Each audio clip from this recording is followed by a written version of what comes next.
ಎಲ್ಲರಿಗೂ ನಮಸ್ಕಾರ. ಎಲ್ಲರೂ ಸೋಷಿಯಲ್ ಮೀಡಿಯಾದಾಗ ಮತ್ತು ನ್ಯೂಸ್ನಾಗ ನೋಡಿರ್ತೀರಿ ಮುಕ್ಕಳೆಪ್ಪ ಲವ್ ಜಿಹಾದ್ ಅಂತೇಳಿ. ನಾ ಯಾವುದೇ ಥರದ ಲವ್ ಜಿಹಾದ್ ಮಾಡಿಲ್ಲ. ನಾವು ಇಬ್ಬರು ಇಷ್ಟಪಟ್ಟು ಮದುವೆ ಆಗಿದ್ದೈತಿ ಮತ್ತು ನಾವು ಯಾವುದೇ ಥರದ ಮತಾಂತರ ಮಾಡ್ಕೊಂಡಿಲ್ಲ. ಇವ್ರು ಯಾವ ಧರ್ಮದೊಳಗೆ ಹುಟ್ಟ್ಯಾರಲ್ಲ ಅದೇ ಧರ್ಮದೊಳಗೆ ಹೋಗ್ತಾರ ಕಡೆ ತನಕನೂ. ನಾ ಯಾವ ಧರ್ಮದೊಳಗೆ ಹುಟ್ಟೇನಲ್ಲ ನಾನು ಕಡೆ ತನಕನೂ ಅದೇ ಧರ್ಮದೊಳಗೆ ಹೋಗ್ತೇನೆ. ಯಾವುದೇ ಥರ ಮತಾಂತರ ಮಾಡೋದಿಲ್ಲ. ಮತ್ತು ನಮ್ಮ ಕಲಾವಿದ್ರ ಒಳಗೆ ಜಾತಿ ಧರ್ಮ ಯಾವುದು ತರಕ್ಕೆ ಹೋಗ್ಬೇಡ್ರಿ.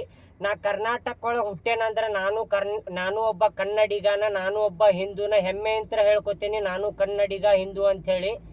ಮತ್ತು ಯಾವುದೇ ಥರ ನಮ್ಗೆ ಕಿರಿಕಿರಿ ಮಾಡೋದು, ಯಾವುದೇ ಥರ ಇದು ವಿಡಿಯೋಸ್ ಮಾಡಿ ಹಾಕೋದು ಯಾರು ಮಾಡಕ್ಕೆ ಹೋಗ್ಬೇಡ್ರಿ. ನಮ್ಗೆ ಬದುಕಾಕ್ ಬಿಡ್ರಿ ಅಂಥೇಳಿ ಕೇಳ್ಕೊತೀನಿ.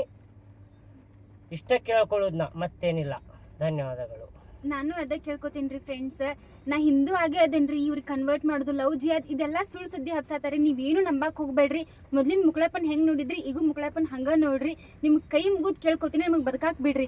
ನಾವಿಬ್ರು ಒಪ್ಪಿ ಮದುವೆ ಆಗೀವಿ. ಯಾರು ಮೈಂಡ್ ವಾಶ್ ಯಾರು ಫೋರ್ಸ್ ಏನು ಮಾಡಿಲ್ರಿ, ಏನೇನು ಮಾಡಿಲ್ಲ. ಸುಮ್ಮನೆ ಸುಳ್ಳು ಸುದ್ದಿ ಹಬ್ಸಾತಾರ. ನೀವೇನು ನಂಬಕ್ಕೆ ಹೋಗ್ಬೇಡ್ರಿ. ಸ್ವತಃ ನಾವೇ ಇಬ್ರು ಗಂಡ ಹೆಂಡತಿ ಕುಂತ ಹೇಳತ್ತೇವಿ. ಇಬ್ರು ಪ್ರೀತಿಸಿ ಮದುವೆ ಆಗೀವಿ. 3 ವರ್ಷ ಪ್ರೀತಿಸಿ ಮದುವೆ ಆಗೇವಿ. ಧನ್ಯವಾದಗಳು.